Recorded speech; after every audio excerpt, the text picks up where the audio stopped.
নমস্কার, দ্য ওয়ালে আপনাদের স্বাগত। আজকের বিষয়, তারেক রহমান কেন আইন করে এবার আওয়ামী লীগকে নিষিদ্ধ করতে চাইছেন। খবরটা আপনারা সকলেই কম বেশি জানেন। ওয়ালে আজকে সকালে আমরা এই খবরটি প্রকাশ করেছি। বাংলাদেশি মিডিয়াতেও বিস্তর আলাপ আলোচনা চলছে। তো আমি আজকে এই বিষয়টা নিয়ে আপনাদের কাছে খানিকটা আলোকপাত করতে চাই যে তারেক রহমানের সরকার এটা কেন করতে যাচ্ছে। এটা আলোচনার একটা বড় কারণ হচ্ছে যে এমন একটা সময়ে এই সিদ্ধান্ত তারা নিতে যাচ্ছে যখন রাষ্ট্রসংঘ তারা বাংলাদেশ সরকারকে চিঠি দিয়ে আওয়ামী লীগের কার্যক্রম নিষিদ্ধ করার যে সিদ্ধান্ত তার বৈধতা নিয়ে প্রশ্ন তুলেছে এবং সরকারের ব্যাখ্যা চেয়েছে। আপনারা জানেন যে এমন একটা সময়তে এই সিদ্ধান্ত হতে যাচ্ছে যখন শেখ হাসিনা তার যে বিচার হয়েছে সেই বিচারের সাজা রদ চেয়ে তিনি আন্তর্জাতিক অপরাধ ট্রাইব্যুনালে আইনজীবী নোটিশ পাঠিয়েছেন।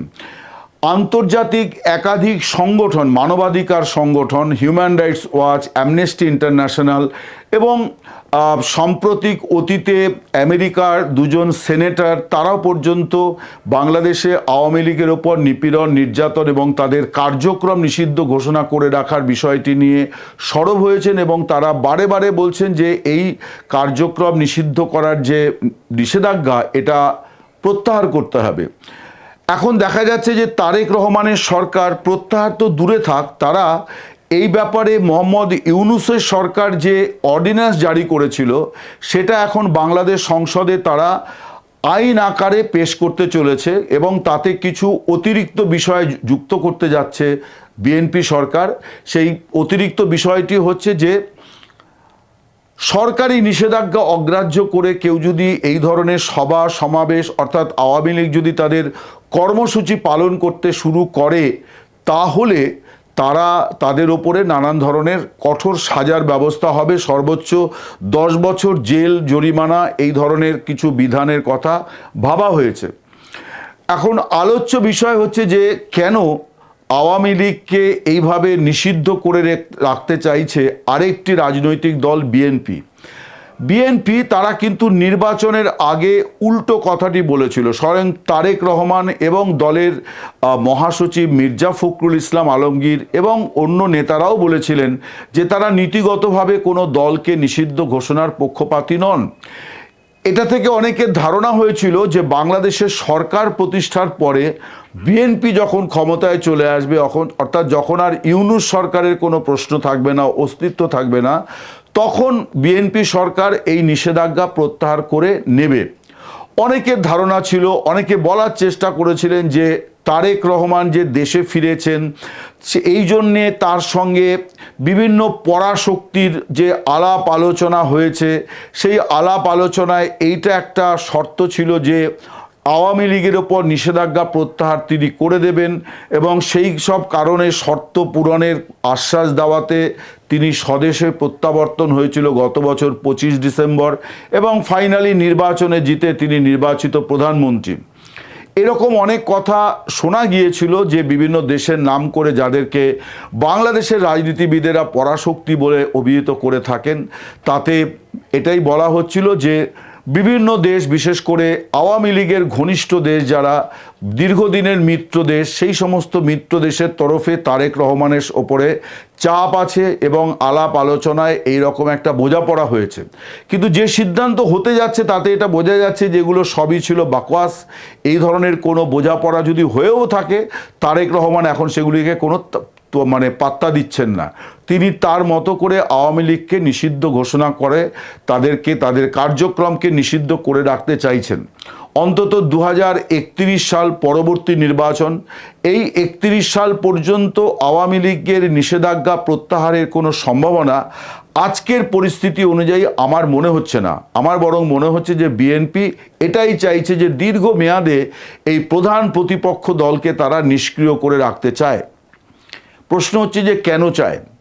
আমি বাংলাদেশে নির্বাচন কভার করতে গিয়েছিলাম, খুব সঙ্গত কারণেই আমি খোঁজ খবর করছিলাম যে নির্বাচনে যারা প্রতিদ্বন্দ্বিতা করছে না, মুক্তিযুদ্ধের প্রধান সংগঠক দল আওয়ামী লীগ, তারা বাংলাদেশের মাঠে ময়দানে কতটা আছে। আমি নানান স্তরের মানুষের সঙ্গে কথা বলেছি। বরাবরই আমি সাংবাদিকতায় এই কাজটি করি। রিক্সাওয়ালা, ঠেলাওয়ালা থেকে শুরু করে হকার, আমি যেখানে ছিলাম সেখানে যারা আমায় খাবার পরিবেশন করেছে, ঘরদোর পরিষ্কার করেছে, একেবারে সাধারণ মানুষ। আমি জানি যে এই ধরনের মানুষের কাছ থেকে অনেক নির্ভেজাল কথা পাওয়া যায়, অর্থাৎ তাদের কোনো ইকুয়েশন মেনে তারা খুব বেশি কথা বলেন না। আবার আমি বিএনপি এবং জামায়াতে ইসলামী, যে দুটি দল এবারে নির্বাচনে প্রধান লড়াইয়ের মধ্যে ছিল, তাদেরও নেতৃবৃন্দের সঙ্গে কথা বলেছি। সবাই এক বাক্যে স্বীকার করেছেন, যদিও অফ দি রেকর্ড, অর্থাৎ তাদের নাম করে কথাগুলি কখনোই প্রকাশ করা যাবে না, কোথাও বলা যাবে না। তারা স্বীকার করেছেন আওয়ামী লীগ ভেরি মাচ আছে। বিএনপির একজন নেতা ক্যামেরার সামনে, নাম করেই বলা যায়, গয়েশ্বর রায়, তিনি বলেছেন যে এত বড় একটা দল এ কি হাওয়ার মতো, কর্পূরের মতো উবে যাবে নাকি? ভেরি মাচ আওয়ামী লীগ আছে। বাকিরা এইভাবে ওনার মতো ক্যামেরার সামনে বলতে রাজি হননি, কিন্তু অনেকেই বলেছেন যে আওয়ামী লীগ আছে। কিভাবে আছে আমি সেটা বোঝার চেষ্টা করছিলাম। আমার যেটা উপলব্ধি সেটি হচ্ছে যে আওয়ামী লীগ আছে হচ্ছে যে মাঠ ভরা ফসল যেমন থাকে তেমন ফসল আছে।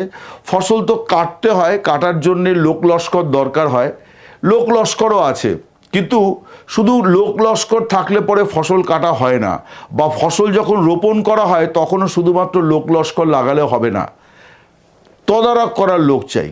অর্থাৎ যেমন একটা নৌকা এপার থেকে ওপারে যাবে, নদীতে স্রোত থাকলে যাবে বটে, কিন্তু মাঝি না থাকলে নৌকা কিন্তু দিক হারিয়ে ফেলবে। ফলে সেই নৌকা কখনোই যাত্রীদের জন্য নিরাপদ হতে পারে না। আওয়ামী লীগের অবস্থাটা আমি যেটা বুঝে এসেছি গ্রামেগঞ্জে নিচুতলার মানুষের মধ্যে, অর্থাৎ নিচুতলা মানে তৃণমূল স্তরের কথা বলছি, তৃণমূল স্তরের মানুষের মধ্যে কিন্তু আওয়ামী লীগের যথেষ্ট জনপ্রিয়তা আছে, এবং বেশ কিছু ঘটনাতে দেখাও যাচ্ছে যে মানুষ তাদের মতো করে অস্তিত্ব জানান দেওয়ার চেষ্টা করছে। আওয়ামী লীগের দমন পীড়নের ওপরে যে ঘটনাগুলি ঘটছে, তার বিরুদ্ধে যে প্রতিবাদগুলি হচ্ছে, সেখানে কিন্তু সকলেই আওয়ামী লীগের নেতা কর্মী নন, অত্যন্ত সাধারণ মানুষ, তারাও কিন্তু প্রতিবাদ করছেন। ফলে আওয়ামী লীগ একটা পোটেনশিয়াল ফোর্স হিসেবে আছে। 5 আগস্ট 2024-এ গণ অভ্যুত্থানের মুখে সরকার পতন, শেখ হাসিনার দেশত্যাগ, এত কিছুর পরেও, এবং এই যে অন্তর্বর্তী সরকারের 18 মাস এবং পরবর্তী 2 মাস, এই 20 মাস ধরে যে নিপীড়ন নির্যাতনের মুখে আওয়ামী লীগ আছে, তারপরেও কিন্তু তারা রাজনৈতিক দল হিসেবে যথেষ্ট ভালো মতোই আছে, এবং এটা বিএনপি খুব ভালোও জানে। বিএনপি কখন এটা প্রত্যাশাও করেনি যে নিষিদ্ধ ঘোষণার পর আওয়ামী লীগ উবে যাবে। এটা বিএনপির পক্ষেও হবে না। কাল যদি আওয়ামী লীগ এসে মনে করে যে বিএনপিকে তারা তাদের কার্যক্রম নিষিদ্ধ করে দেবে আর বিএনপি রাতারাতি বাংলাদেশের মাটি থেকে মুছে যাবে, এটা হবে না, এটা হয় না, এটা হবে না। তার কারণ বাংলাদেশের রাজনীতিতে এ আর বি, আওয়ামী লীগ এবং বিএনপি, এটাই স্বতঃসিদ্ধ। ফলে বিএনপি এটা জানে যে আওয়ামী লীগ ভেরি মাচ আছে, তার নেতারা দেশে নেই, নেতারা নেই মানে হচ্ছে দিক নির্দেশনা দেওয়ার লোক নেই, অর্থাৎ আওয়ামী লীগের নৌকা মাঝিবিহীন। এই নৌকায় মাঝিরা কবে ফিরবেন কেউ জানে না। আমি আওয়ামী লীগের লোকজনদের সঙ্গে যা কথা বলছি, তাতে আমি কারো কাছ থেকে কোনো আশাবাদ শুনছি না। ওই সেই প্রচলিত কথা, ফিরবই আমরা একদিন, ফিরবই আমরা একদিন, কিন্তু কবে তারা সদল বলে ফিরে গিয়ে দলকে নেতৃত্ব দেবেন কেউ জানে না। তারা হয়তো কোনো একটা অনুকূল পরিস্থিতির কথা কল্পনা করছেন। আমার মতে সেটা একটা অলীক কল্পনা। এর আগে তাদের এরকম একটা ধারণা ছিল নির্বাচনের আগে, যে ভারত সরকার তাদেরকে গিয়ে আবার বসিয়ে দেবে, অর্থাৎ শেখ হাসিনাকে ভারতীয় বিমান বাহিনীর বিমান নিয়ে গিয়ে তেজপুর বিমান ঘাঁটিতে নামাবে এবং সেখান থেকে ভারতীয় কমান্ডোরা তাকে আবার গণভবনে পৌঁছে দিয়ে আসবে। আমি বহু আওয়ামী লীগের নেতা, একেবারে প্রথম সারির নেতাদের মধ্যেও কিন্তু এই ধরনের ধারণা দেখেছি, যেগুলো নিয়ে আমার কাছে খুব মনে হচ্ছিল যে খুবই বিরক্তিকর। কিন্তু যাই হোক, আওয়ামী লীগ আছে এটা কিন্তু ঘটনা। তার নেতারা এখনো পর্যন্ত দলের পাশে কতটা আছেন এই নিয়ে সংশয় আছে। বিএনপি তা সত্ত্বেও আওয়ামী লীগের ব্যাপারে কিন্তু কোনো নরম মনোভাব নিচ্ছে না। যেমন ধরা যাক, শেখ হাসিনার প্রত্যর্পণ, আমার মনে হয় যে মোহাম্মদ ইউনূসের মতো তারেক রহমানও এ নিয়ে মাথা ঘামাবেন না। তার কারণ মোহাম্মদ ইউনূসও জানতেন, তারেক রহমানও জানেন, মির্জা ফখরুল ইসলাম আলমগীররা জানেন যে শেখ হাসিনা এমন একজন নেত্রী, তিনি বাংলাদেশে গিয়ে কোনো কারাগারে কারারুদ্ধ করে রাখলে পরেও তার দলের একটা পুনর্জাগরণ হবে। এবং এটা বিএনপির সদ্য প্রয়াত নেত্রী মরহুমা খালেদা জিয়া, তার সম্পর্কেও এটা সত্যি ছিল। তিনি দীর্ঘ 6-7 বছর শয্যাশায়ী ছিলেন, তার পুত্র ছিলেন লন্ডনে।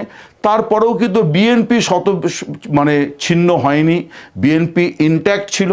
ফলে বিএনপির কাছ থেকে আওয়ামী লীগের এটা শেখারও আছে যে সংকটে কিভাবে দলকে ধরে রাখতে হয়।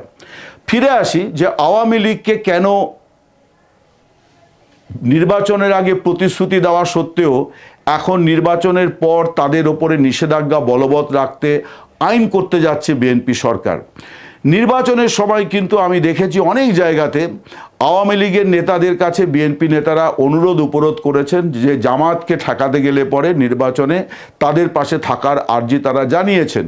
শেখ হাসিনা গত 26শে মার্চ একটি ভার্চুয়াল সভায় খোলাখুলি এই কথা জানিয়েও দিয়েছেন যে বহু জায়গায় বিএনপি নেতৃত্ব আওয়ামী লীগের স্থানীয় নেতৃত্বের সাহায্য চেয়েছে এবং আওয়ামী লীগ সিদ্ধান্ত নিয়ে সেই সমস্ত এলাকায় বিএনপি প্রার্থীকে জিতিয়েছে জামায়াতে ইসলামীকে আটকানোর জন্যে।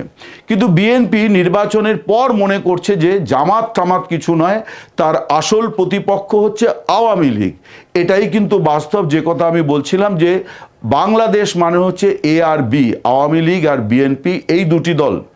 এখন বিএনপি মনে করছে যে তারা যদি নিরাপদে রাজনীতিটা করতে চায়, সরকারটা চালাতে চায়, তাহলে আওয়ামী লীগ ময়দানে ফিরে এলে পরে পদে পদে তারা বিপদে পড়বে। ফলে অন্তত 4-4.5 বছর তারা কিছু কাজকর্ম করতে চায়। যদিও আমি জানি না অর্থনৈতিক সংকট কোন দিকে যাবে, কাজ করতে হলে পরে টাকা দরকার, সরকারের টাকা নেই। ইতিমধ্যে হাজার হাজার কোটি টাকা লোন নেওয়ার পরিকল্পনা করা হয়েছে শুধুমাত্র বিদ্যুৎ খাতে। আসন্ন গ্রীষ্মে বিদ্যুৎ খাতে প্রায় 22,000 কোটি টাকা ভর্তুকি লাগবে বলে বিদ্যুৎ দপ্তর টাকা চেয়েছে। ফলে এই বিপুল টাকার সংস্থান সরকার কিভাবে করবে তাও একটা বড় প্রশ্ন। কিন্তু তারপরেও আওয়ামী লীগকে তারা কিন্তু জায়গা ছাড়তে রাজি নয়। এখন এর পরিণতি কি হতে পারে? এর কি পরিণতি কোনো বদল হতে পারে? অর্থাৎ 2031-এর নির্বাচনের আগে কি কোনো পরিবর্তন হতে পারে? আওয়ামী লীগ কি ময়দানে ফিরে আসতে পারে বিএনপির অনিচ্ছা সত্ত্বেও? অসম্ভব কোনো কিছুই নয়। তার কারণ বিএনপি যদি পপুলার সরকার চালাতে না পারে, যে কথা আমি আগে 3টি ভিডিওতে বলেছি যে তারেক রহমান শুরু করেছেন খুব ভালো T20 ম্যাচের মেজাজে, তিনি খুব দ্রুত কিছু সিদ্ধান্ত নিয়েছেন এবং ভালো শুরু করেছেন। আবার এমন একটা সময় তিনি শুরু করলেন যখন বিশ্বব্যাপী জ্বালানি সংকট এবং বাংলাদেশ এমন একটা দেশ যারা সবচেয়ে আগে জ্বালানি শূন্য দেশ হয়ে দেশের তালিকায় নাম উঠতে পারে এমন সম্ভাবনাও আলোচনার মধ্যে আছে। ফলে সব মিলিয়ে বিএনপির জন্য একটা কঠিন পরিস্থিতি, এ নিয়ে কোনো সন্দেহ নেই। এই রকম পরিস্থিতিতে যদি চলতে থাকে, যদি বিএনপি যদি সেইভাবে মানুষের প্রত্যাশা পূরণ করতে না পারে, তাহলে আওয়ামী লীগের যে জনপ্রিয়তা বাড়বে এবং সেই জনপ্রিয়তার সুবাদে এই নিষেধাজ্ঞাকে উপেক্ষা করেই তারা কিন্তু ময়দানে ফিরে আসতে পারে, এমন সম্ভাবনা উড়িয়ে দেওয়া যায় না। আমরা যদি 18 মাসের মোহাম্মদ ইউনূসের সরকারের সময়টা দেখি, যে 5 আগস্ট 2024-এ যে সরকার উৎখাত হলো, শেখ হাসিনার সরকার, এবং প্রধানমন্ত্রীকে দেশ ছাড়তে হলো, সেই সরকারের দল, সেই শাসক দল কত দ্রুত আবার তাদের পুরনো জায়গা ফিরে পেল। অর্থাৎ হাসিনাই ভালো ছিলেন, এই যে কথাটি ফিরে এলো, সমাজ মাধ্যমে কোটি কোটি ভাইরাল হলো, তার বড় কারণ হচ্ছে ইউনূস সরকারের ব্যর্থতা। এবং আমার মনে হয় যে বাংলাদেশের ইতিহাস শুধু নয়, পৃথিবীর ইতিহাসে এত অল্প সময়ের মধ্যে এত ব্যর্থতার পরিচয় দেওয়া, এত ব্যর্থ হওয়ার নজির যেটা ইউনূস সরকার বাংলাদেশে গড়েছে, সেটা আগামী কত বছরে আবার দ্বিতীয় দৃষ্টান্ত হবে এটা বলা কঠিন। ইউনূস সরকারের ব্যর্থতার জন্যে শেখ হাসিনার এবং তার দলের জনপ্রিয়তা বাড়ছিল বা গ্রহণযোগ্যতা বাড়ছিল। অনেকে বলতে পারেন কেন বিএনপির বাড়েনি, কেন জামাতের বাড়েনি? তার কারণ জামায়াতে ইসলামী এবং বিএনপি তারা ইউনূস সরকারের অপশাসনের বিরুদ্ধে টু শব্দটি করেনি, তারা শুধুমাত্র নির্বাচনের জন্য অপেক্ষা করছিল। এখন এই পরিস্থিতিটা উল্টে যেতে পারে যদি বিএনপির পপুলারিটি যদি তারা ধরে রাখতে না পারে, তারা যদি সার্ভিস দিতে না পারে, তারা যদি সুশাসন দিতে না পারে, তার সুবিধা কিন্তু আওয়ামী লীগ পাবে, জামায়াতে ইসলামী পাবে না। তার কারণ এখনো পর্যন্ত যা রাজনীতিটা বাংলাদেশে যাচ্ছে তাতে বোঝা যাচ্ছে যে বিএনপি এবং জামায়াতে ইসলামী তারা যতই নিজেদের মধ্যে লড়াই করুক, যতই জুলাই সনদ নিয়ে তারা চিলচিৎকার করুক, শেষ পর্যন্ত তাদের মধ্যে বোঝাপড়ার জায়গাটি হচ্ছে আওয়ামী লীগ মুক্ত বাংলাদেশ। ফলে যখনই এই ফোর্স অর্থাৎ বিএনপি এবং জামাত তারা যখন ডিসক্রেডিটেড হতে শুরু করবে, তারা যখন আনপপুলার হতে শুরু করবে, তখন অটোমেটিক্যালি আওয়ামী লীগের জনপ্রিয়তা, গ্রহণযোগ্যতা আরও বাড়বে। কিন্তু তাতেও যে আওয়ামী লীগের পুনরুজ্জীবন কবে হবে এটা কিন্তু বড় প্রশ্ন। তার কারণ হচ্ছে যে নেতৃত্ব ছাড়া এই কাজটি করা খুব কঠিন। কিন্তু এটাও ঠিক যে মাঠে ময়দানে আওয়ামী লীগের যে বিপুল সমর্থকেরা ছড়িয়ে আছেন, এটাকে বিএনপি যথেষ্ট ভয় পাচ্ছে, যে কারণে তারা কিছু কিছু এই দলের অর্থাৎ আওয়ামী লীগের কিছু কিছু পার্টি অফিস খোলার অনুমতি দিলেও তারা কিন্তু মূল দলকে তাদের কার্যক্রম নিষিদ্ধ রাখার সিদ্ধান্ত বহাল রাখছে।